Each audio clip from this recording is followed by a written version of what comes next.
이번에 어마어마한 분들이 부임을 하셔가지고 제가 굉장히 능력 없는 저로서는 굉장히 주눅 들어 있는 상황입니다. 능력이 어마어마해도 또 성도님들께서 적극적으로 도와주시지 않으면 또 그 사역이 많이 힘이 들지 않겠습니까? 좋으신 분들이 온 만큼 함께 이렇게 멋지게 하나님의 나라를 우리가 함께 세워갔으면 좋겠습니다. 저는 당분간은 주눅 들어 있을 채로 이렇게 있도록 하겠습니다. 오늘은 함께 감정에 대해서 살펴보려고 해요. 이 감정이라는 것에 대해서 어느 작가는 인생의 큰 축복이자 동시에 큰 문제다라고 그렇게 표현을 했습니다. 그러면서 그렇기 때문에 감정 또한 기독교 영성에 있어서 핵심적 요소일 수밖에 없다라고 그렇게 이야기를 했어요. 시대적으로 봤을 때도 현대사회는 특히나 이 감정이라는 이 부분이 굉장히 중요시되는 시대라고 할 수가 있을 겁니다. 지금도 많은 부모들의 관심을 받는 그 TV 프로그램이 있죠. 금쪽 같은 내 새끼, 이 프로그램 다들 아시죠? 전문가가 나와서 아이들의 잘못된 행동 패턴이나 또 언행들을 보고 솔루션을 제시를 해주는데 참 대단해요.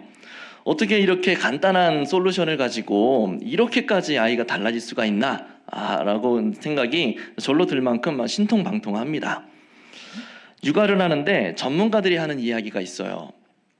자녀를 양육하는 데 있어서 아이들의 감정을 다치지 않게 하는 것이 중요하다. 그러면서 하는 말이 그거 안 돼! 라고 말하지 말고 그렇게 하지 않았으면 좋겠어 라고 그렇게 이야기를 해야 아이들의 감정이 다치지 않을 수 있다 라고 그렇게 이야기를 많이 합니다.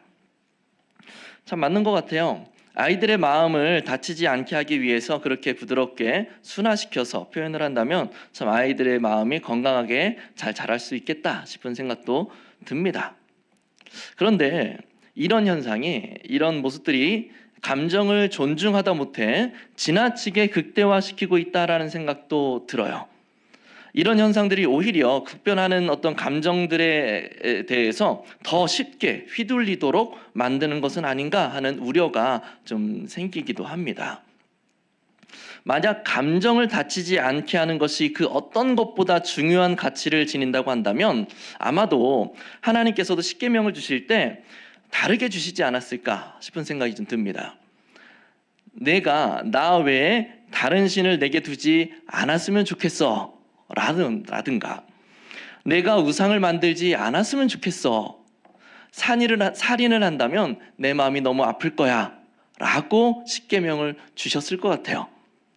그런데 하나님은 아주 강력하게 명령을 내리신다라는 거죠. 감정이 최우선의 가치가 아니기 때문이고, 더 나아가서 이 감정이라는 요소가 오히려 그리스도인의 신실성, 또 하나님의 백성으로서의 그 온전함을 심각하게 해치는 경우가 발생하기 때문에 그렇습니다. 오늘 본문에 등장하는 다윗의 모습을 보면 그것을 우리가 잘 알 수 있어요. 다윗은 지금 분노라는 감정의 소용돌이 속에 지금 휘말려 있습니다. 우리가 읽은 본문은 다윗이 분노에 차서 쏟아내는 말인데 그 내용을 보면 내가 나발과 그에게 속한 모든 남자들을 다 도륙해버리겠다라는 내용입니다. 너무 무섭죠. 이런 상황이 발생한 배경을 잠깐 살펴보면 좋겠는데, 다윗이 사울의 위협을 피해서 여기저기 돌아다니다가 이스라엘 변방에 자리를 잡고 지내게 됩니다. 그렇게 숨어 지내면서도 다윗이 참 마음이 좋았던 건지 이스라엘을 쳐들어오는 그 이방 민족들의 그 어떤 게릴라전이나 이런 것들을 막아내는 일을 해왔어요. 그런데 다윗이 있던 그 지역, 다윗이 수비했던 그 지역은 나발이라는 인물의 그 목자들이 양을 치는 곳과 가까이 인접해 있었던 거죠. 나발도 다윗의 덕을 톡톡히 본 겁니다. 그 사실을 나발 본인도 알고 있었어요. 이제 양털을 깎을 시기가 도래했습니다. 양털을 깎는 날은 이스라엘 사람들에게 있어서 굉장히 축제와 같은 그런 날이었습니다. 그래서 지나가는 나그네들에게도 너무 큰 축제의 날이기 때문에 음식도 대접하고 이렇게 큰 축제가 벌어지는 그런 날이었어요.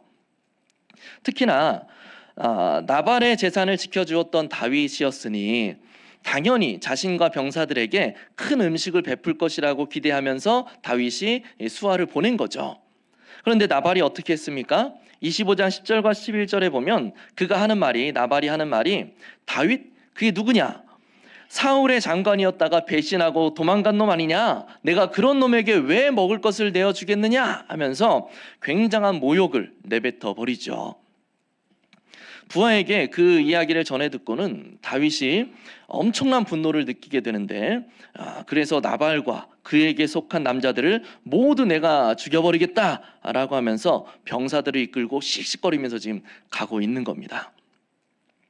중간에 나발의 아내 아비가일이 지혜롭게 대처함으로 다윗의 분노가 사그라들지 않았다면 다윗의 분노는 정말 굉장한 실수를 유발하는 그런 요소가 되었을 거예요.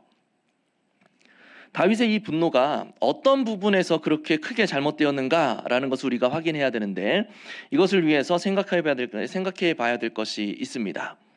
하나님께서 다윗을 통해서 세우시겠다, 내가 너를 통해 세우겠다라고 하셨던 다윗 왕국의 영적인 의미가 무엇인가 하는 거예요. 다윗의 왕국은 궁극적으로 예수 그리스도를 통하여 이루어질 하나님의 나라를 상징합니다.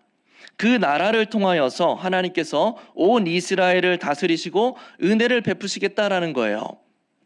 따라서 다윗이라는 인물 자체도 정말 중요하지만 그를 통해서 세워질 다윗 왕국도 하나님 나라라는 관점에서 본다면 굉장히 중요한 의미를 지니고 있는 겁니다. 그런데 온 이스라엘을 하나님의 뜻 안에서 거룩하고 안전하게 세워가야 할 다윗이 분노를 이기지 못하고 이스라엘에 속한 백성과 그 식솔들까지 도륙하려고 하는 거죠. 이것은 하나님께서 다윗을 향해 세우신 그 큰 그림에 있어서 굉장한 타격을 가하는 행동일 수밖에 없었던 겁니다. 분노뿐만 아니라 우리의 감정을 제어하지 못하면 그것이 긍정적인 감정이든 부정적인 감정이든 선을 넘게 해요. 이런 경우도 봤는데 자녀가 시험을 너무 잘 봤답니다. 너무 잘 봐서 너무 기쁘니까 온 가족이 주말에 여행을 간대요. 주의를 껴서. 그런데 어느 날은 아빠가 직장에서 좀 힘든 일이 있었답니다. 직장에서 좀 힘든 일이 있어서 기분 전환으로 여행을 간답니다. 주의를 껴서. 다른 어떤 것보다 감정이 우선시되는 거예요. 감정에 따라 자신의 모든 것이 좌우되는 겁니다. 이런 상태라고 한다면 감정이 자신의 우상이 되었다라고 말하지 않을 수가 있겠습니까? 너희는 술 취하지 말라. 이는 방탕한 것이니 성령의 충만함을 받으라. 왜 성령의 충만함을 입어야 됩니까? 하나님의 통치와 하나님의 다스림 속에서 살기 위해서예요. 그렇게 사는 게 성령 충만한 겁니다. 그런데 감정은 그런 삶에 치명적으로 작용하게 되는 거예요. 오히려 성령께서 다스려야 할 분야를 가로채버리기까지 하니 성도의 삶에 얼마나 위험한 요소인지 모릅니다. 마치 엄마의 시선을 끌기 위해서 말썽을 부리는 그 아이처럼 감정은 우리 삶의 가장 앞자리를 차지해버려요. 그러면서 감정에 따라 행동하는 나의 모습을 늘 정당화하죠. 내 감정이 이러니, 내가 이만큼 힘드니, 내가 이만큼 속상하니 이렇게 행동할 수밖에 없지 않겠냐라고 말하게 만드는 거예요. 이런 상태를 달라스 윌라드라는 신학자는 자신의 감정에 자원하여 노예가 된 상태라고 표현을 합니다. 자신의 감정에 자원하여서 노예가 된 상태. 이런 사람들의 모습을 보면 사람의 감정을 향해서, 자신의 그 감정을 향해서 맹목적이고 비이성적인 경우들이 상당히 많습니다. 이렇게 감정이 내 마음을 지배하려고 하는 순간에 우리는 하나님을 따를 것인지 내 감정을 따를 것인지를 선택해야 되는데, 하나님의 마음에 합한 사람이라고 하는 별명을, 칭호를 부여받았던 다윗조차도 분노라는 감정으로 인해서 굉장한 실수를 저지를 뻔한 오늘 본문을 보면서 우리는 감정을 따라 사는 것이 얼마나 위험한 것인지를 알아야 되는 거예요. 마치 우상에 사로잡힌 자가 그 우상이 이끄는 대로 따라갈 수밖에 없는 것처럼 감정에 사로잡히게 되면 자신의 감정이 이끄는 대로, 충동하는 대로 말하고 행동할 수밖에 없는 것이죠. 이것이 바로 감정이 우상이 되어버린 사람들의 모습인 겁니다.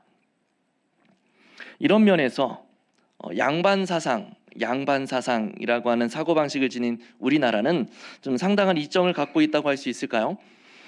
지금은 많이 바뀌기는 했지만 우리나라는 암묵적으로 감정을 표현하는 것에 어느 정도 좀 부정적인 인식이 있었죠.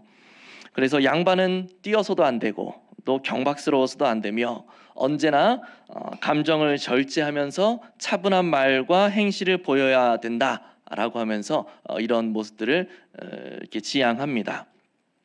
이런 면에서 본다면 감정을 절제하는 문화를 지닌 우리나라는 어느 정도 좀 유리한 것처럼 보이기도 합니다. 그런데 사실 성경은 감정에 대해서 부정적으로만 보지는 않아요. 감정을 억누르라거나 감정을 표현하는 것을 자제하라라는 이야기도 있지만 반대로 감정은 하나님의 선물이다라고 그렇게 이야기하기도 합니다. 다만 우리 삶에 닥쳐오는 여러 가지 상황들 속에서 우리가 정말 많은 감정들을 느끼게 되는데 이 많은 감정들을 어떻게 표현하며 살 것인가에 대해서 성경은 이야기하는 거예요. 어떻게 표현하며 살 것인가. 이에 대한 아주 좋은 통찰을 에스겔 24장에서 우리가 찾아볼 수 있습니다. 에스겔 24장 16절을 한번 살펴볼까요? 같이 한번 읽어보겠습니다. 시작. 인자야, 내가 내 눈에 기뻐하는 것을 PPT 준비가 안 됐을까요? 제가 읽어드리겠습니다. 에스겔 24장 16절. 인자야, 내가 내 눈에 기뻐하는 것을 한번 쳐서 빼앗으리니 너는 슬퍼하거나 울거나 눈물을 흘리거나 하지 말며. 하나님께서 에스겔에게 내 눈에 기뻐하는 것을 내가 빼앗겠다라고 말씀하셨어요. 이 기뻐하는 것은 그의 아내를 의미합니다. 에스겔의 아내가 질병에 걸려서 뭐 이렇게 오랜 시간 투병 생활을 하거나 이런다는 게 아니라 하나님께서 즉시로 죽도록 만들겠다라는 거예요. 그렇게 말씀하시고 에스겔에게 무엇이라고 명령하십니까? 너는 그걸로 인해서 슬퍼하거나 울거나 눈물 흘리지 말아라 라고 말씀을 하십니다. 너무 잔인한 명령 아닙니까? 내 눈에 기뻐하는 것이라고 표현을 하실 정도 보니까 에스겔이 그 아내를 정말 많이 사랑했던 것 같아요. 그런데 그런 아내를 빼앗아 가시면서 슬퍼하지도 말고 울지도 말라라고 하시는 겁니다. 내가 너의 재산을 모두 빼앗아 갈 테니 너는 이로 인해서 절대 절망하지도 말고 허무해하지도 말고 슬퍼하지도 말아라 라고 하나님이 명령하신다면 이 명령에 순종할 수 있겠습니까? 너의 자녀를 내가 빼앗아 갈 테니 너는 울지도 말고 눈물 흘리지도 말아라 하신다면 이 명령이 맞는 명령인가? 굉장히 혼란스럽지 않겠습니까? 얼핏 보면 에스겔을 향한 하나님의 이 명령은 굉장히 비인격적인 것처럼 보여요. 하나님은 도대체 왜 이런 명령을 주신 것인가? 그 이유를 알기 위해서는 이 명령이 있던 시기를 알아야 하는데 에스겔은 기원전 597년에 바벨론의 그 2차 침공 때 포로로 잡혀간 인물입니다. 그리고 10여 년 뒤에 이제 바벨론의 3차 침공이 있을 건데 그때 이제 남유다가 완전히 멸망을 당하게 되는 거죠. 이제 남유다의 멸망이 얼마 남지 않은 이 시기에 본문과 같은 하나님의 계시가 그에게 내려진 거예요. 즉 남유다의 멸망이 이제 얼마 남지 않은 이 시기에 에스겔에게 이와 같은 명령을 주신 이유는 아내의 죽음으로 인한 슬픔은 아무것도 아닌 것처럼 느껴질 만큼 큰 두려움의 심판이 임할 것이다 라는 메시지를 주시기 위함이었어요. 평소에 그렇게나 오붓하고 행복하게 지내던 그 에스겔과 아내였는데 갑작스럽게 아내가 죽었습니다. 그런데 에스겔이 너무나 태연하게 지내는 거예요. 예를 들면 이런 거겠죠. 이 시대 최고의 애처가는 나상준 목사 아니겠습니까? 제 입으로 이런 말을 하니까 참 쑥스럽네요. 그런데 어느 날 저희 아내가 돌연 죽게 됐습니다. 그런데 이 시대 최고의 애처가인 나상준 목사가 태연하게 지내는 거예요. 아무렇지도 않은 것처럼 지내는 겁니다. 그러면 성도님들은 어떤 생각이 드실 것 같으신가요? 그렇게나 사모님을 사랑하던 목사님인데 왜 저렇게 태연하지? 어떻게 슬퍼하지도 않을 수가 있지? 이런 생각이 들지 않겠습니까? 에스겔도 마찬가지예요. 주변 백성들이 그런 에스겔의 모습을 보고 궁금증을 갖기 시작하는 거죠. 그리고 에스겔에게 찾아가서 아내가 죽었는데 어떻게 이렇게 태어날 수가 있습니까? 라고 물으면 그때 에스겔은 하나님의 예언을 전하는 겁니다. 나의 가장 귀한 아내가 죽었음에도 이 죽음이 아무것도 아닌 것처럼 느껴질 만큼 너무나 크고 두려운 하나님의 심판이 곧 유다 백성에게 임할 겁니다. 라는 하나님의 심판 메시지를 전하는 거죠. 하나님의 심판 예언이 그 순간 굉장히 파격적으로 전달이 되는 효과를 볼 수가 있는 거예요. 이런 것을 신학적으로 행위 예언이라고 합니다. 행위를 통해서 하나님의 뜻이 더 부각될 수 있도록 선포하는 도구죠. 에스겔 24장 17절을 보면 하나님의 명령이 조금 더 자세히 나오는데 함께 한번 읽어보겠습니다. 죽은 자들을 위하여 슬퍼하지 말고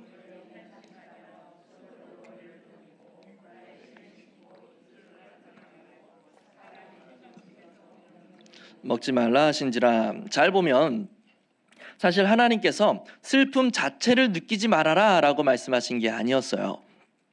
마치 초상집에서 곡을 하는 것처럼 그 슬픔을 외부로 드러내지 말아라 라고 말씀하시는 겁니다.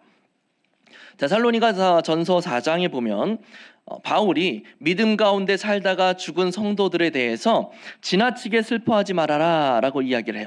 그러면서 하는 말이 내가 이렇게 권면하는 것은 너희가 소망 없는 자처럼 슬퍼하지 않도록 하기 위해서다 라고 그렇게 이야기합니다. 소망 없는 자처럼 슬퍼하지 않도록 하기 위해서. 마치 이 죽음이 영원한 죽음인 것처럼 생각해서 큰 슬픔에 처하지 않도록 하기 위해서 내가 너희에게 교훈하는 거야 라고 이야기하는 겁니다. 하나님은 에스겔의 그 감정 자체, 아내의 죽음으로 인한 그 슬픔 자체는 인정하시지만 그것을 표현하는 것에 있어서는 하나님의 지엄한 심판의 메시지를 분명하게 드러내는 범위 내에서 표출하도록 절제를 명하시는 거예요. 하나님의 뜻과 계획에 어긋나지 않아야 한다라는 거죠. 우리도 마찬가지입니다. 슬퍼할 수 있어요. 눈물 흘릴 수 있습니다. 이것 자체가 죄가 되는 것은 아니란 말이죠. 다만 감정이 흘러가는 대로, 감정이 시키는 대로 지나치게 표출되는 것을 경계해야 된다라는 겁니다. 분노가 치민다고 해서 폭력적이 되어서는 안 되는 거예요. 슬픔이 찾아온다고 해서 소망 없는 자와 같이 슬픔에 사로잡혀서는 안 되는 겁니다. 슬픔이 후회가 찾아올 때에 과거에 사로잡혀서 현재의 삶이 무너지면 안 되는 거예요. 기쁜 일이 있다고 해서 거기에 취해서 나의 신앙이 흔들려서는 안 되는 거고, 즐거움이 지나쳐서 나의 의무와 나의 책무를 소홀히 여겨서는 안 된다라는 거죠. 감정이 내 마음을 잠식함으로 그 감정에 사로잡혀서 지나치게 표출되는 것을 제어하지 못하면 그 감정이 내 인생을 파괴하고 가정을 파괴하고 교회를 파괴할 수 있다는 사실을 우리는 잘 압니다. 더 나아가서 감정이 내 마음을 지배하게 되면 옳고 그름의 문제, 진리와 비진리의 문제, 하나님의 뜻과 하나님의 뜻이 아닌 것의 그 문제가 내 안에 더 이상 중요한 사안으로 자리 잡지를 못해요. 눈에 뵈는 게 없다라는 말, 눈에 뵈는 게 없다. 감정에 사로잡히면 영적으로 바로 그와 같은 상태가 되는 것입니다. 이것은 굉장히 중요한 문제예요. 이렇게 되면 죄가 시작되는 거죠. 망가졌던 내 기분이 좋아지도록 만들기 위해서, 또는 내 좋은 기분을 더 극대화하기 위해서 내가 원하는 것을 내 마음대로 할 수 있다라고 생각해 버립니다. 이때 감정이라는 것이 우상으로서 작동하게 되는 거예요. 이제는 하나님을 섬기는 것이 아니라 내 감정을 섬기게 되고, 나의 감정을 내 삶에 있어서 가장 큰 권위를 지닌 분야로 여기기 시작을 하게 됩니다. 이렇게 되면 그 삶에는 결코 평화가 찾아들 수 없어요. 왜냐하면 모래 위에 지은 집이 창수가 나면 무너질 수밖에 없는 것처럼 감정 위에 세워지는 나의 삶도 마찬가지입니다. 기준이 없고 늘 충동적이고 일관성이 있을 수가 없기 때문에 그 삶에 결코 안정감과 평강이 깃들 수가 없는 것이죠. 감정에 떠밀려가는 것은 언제나 위험하고 불안할 수밖에 없는 겁니다. 그렇다면 우리는 어떻게 해야 될까요? 감정이라는 언제나 불안하고 불안정하고 충동적인 이 기반이 아니라 늘 온전하고 평온하며 굳건한 반석과 같은 삶의 기반을 우리는 어디에서 찾을 수가 있겠느냐라는 겁니다. 그것은 바로 앞에서 잠깐 언급했던 성령 충만이에요. 술에 취하는 것과 성령의 충만함을 입는 것은 핵심이 무엇입니까? 어느 존재의 지배를 받을 것인가의 문제예요. 어느 존재의 지배를 받을 것인가? 술의 지배를 받을 것인가? 성령의 지배를 받을 것인가? 이 사안은 당연히 감정의 문제에도 적용이 됩니다. 감정의 지배를 받을 것인가? 성령의 지배를 받을 것인가? 감정의 목소리에 귀를 기울임으로 감정이 내 삶을 주도하도록 허락하면 안 돼요. 오히려 감정이 이토록 내 삶을 주도하려고 할 때 성령님을 의지해야 되는 겁니다.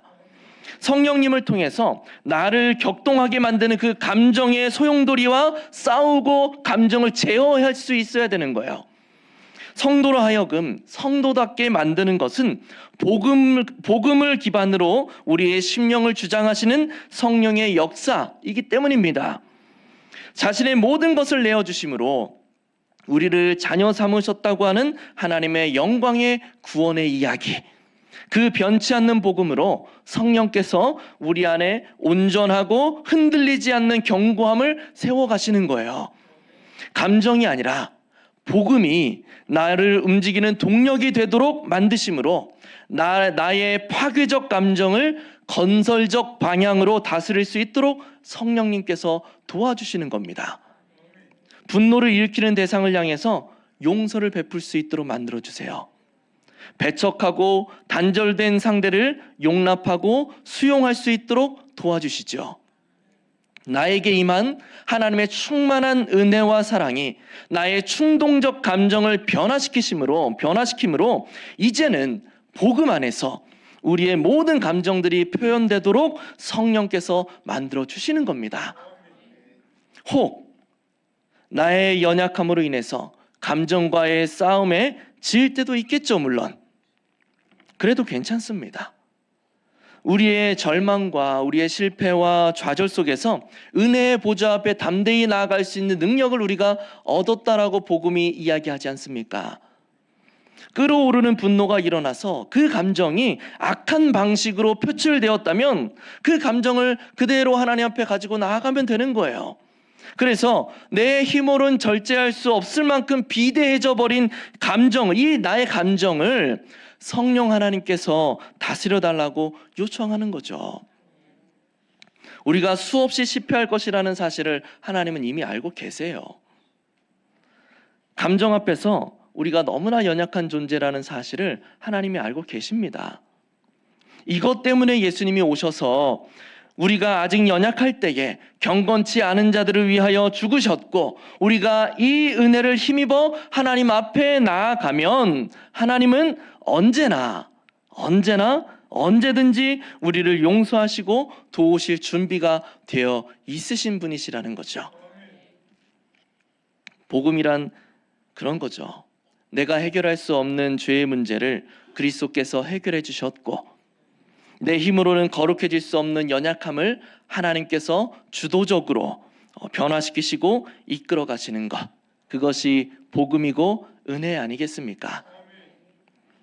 더 나아가 하나님께서는 단순히 감정을 제어하는 것에서 그치시는 것이 아니라 그 감정들이 하나님의 뜻을 드러내고 하나님의 나라의 영광을 세워가기 위해서 합력하여 선을 이루시도록 만들어 가세요. 이것이 바로 성령 하나님께서 우리 안에서 이루시는 놀라운 역사입니다. 요셉의 일화를 한번 생각해 보세요.